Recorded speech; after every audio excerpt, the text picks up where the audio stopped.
Hi everybody, Mrs. Phipps here. I want to show you some things about seeds and fruit. Now, everybody knows that an apple is a fruit, right? But did you also know that a pepper is a fruit and a lemon is a fruit? I'll show you how I can prove it to you. Let's take off our normal hats and let's put on our scientist hats. When you are a scientist, scientists define a fruit as the fleshy part that surrounds a seed. So if you cut this open, this part is the fruit that surrounds and protects the seed.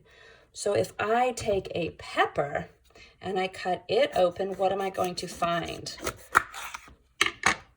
I'm going to find seeds inside. So this is the fruit, the fleshy part that surrounds and protects the seeds. Same thing with a lemon. Let me show you a diagram. When a plant produces a flower, this comes first. You've got the flower petals, but more importantly, you've got all this stuff inside the flower. The pistil system is right here in the middle. That's going to be the part that produces the seeds and the fruit. Check this out. These out here, these are the stamens that produces that bright yellow or orange pollen. That's what the bee gets all over her when she goes in to drink the nectar down in here. As the pistil gets pollinated with the pollen, the information comes down here and the seeds start to develop. But more importantly for us, that sweet apple starts to surround the seed and protect it. And that's what we get to eat. Let me show you some fun examples. All right, move over here with my examples. All right, so I went out to my garden and I found some orange flowers. Now, oranges are an interesting tree because they actually produce flowers and have fruit at the same time. Most fruiting trees do not do this. But here you can see, here's the pistil in the middle, and here's all the stamen around the outside that's got the pollen on it, okay? Now, I've got a cherry blossom. Let me see if I can zoom in and you can see up close. There it is right there. You see that little pistil right there in the middle? That one right there with no pollen on it. Can you see that? And then all the other little guys on the outside with the yellow tops, those are the stamen. Now, here's a pear blossom. And I like this example because here I've got a regular flower and it's blooming, and you've got the pistil in the center and all the little stamen around the outside. But here is a flower that's old and is starting to die. But if you look underneath, it's starting to swell right there.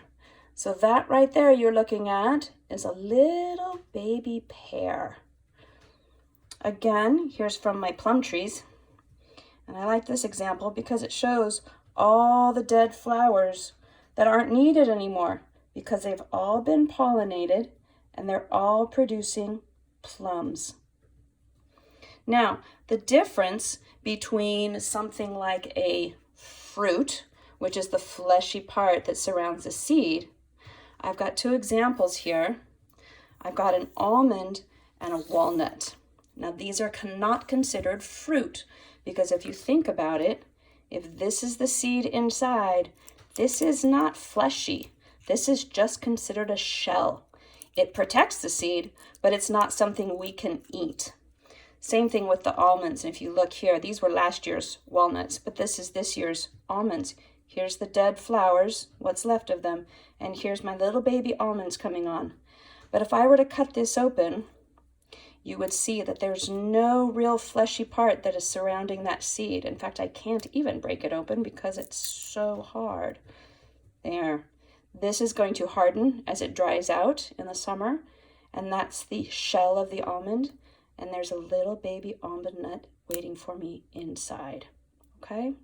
So the difference between a fruit and a vegetable is something we use in the grocery store. But as a scientist, a fruit is any fleshy part that surrounds and protects the seed.